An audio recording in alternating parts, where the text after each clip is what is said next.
అసలు క్రైస్తవులుగా ఉండి క్రీస్తుని ఎరిగి తిరిగి మరలా పాపంలో పడిపోతున్నటువంటి వారు ఉన్నారే, వారి విషయంలో మనం చాలా బాధ్యత వహించవలసి ఉంది.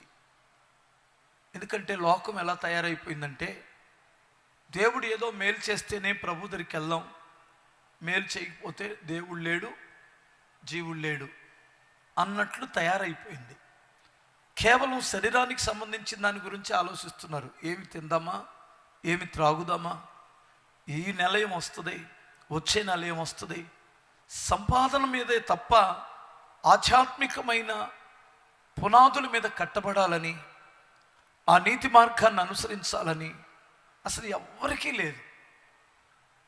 ఆఫ్టర్ కుక్క కూడా కడుపు నిండా భోజనం పెడుతున్న దేవుడు మనుషులకు పెట్టడాన్ని,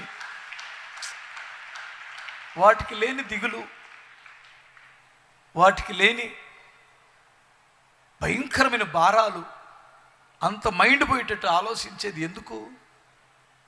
ఒకసారి మీరు ఆలోచించండి, మీరే ఆలోచించండి.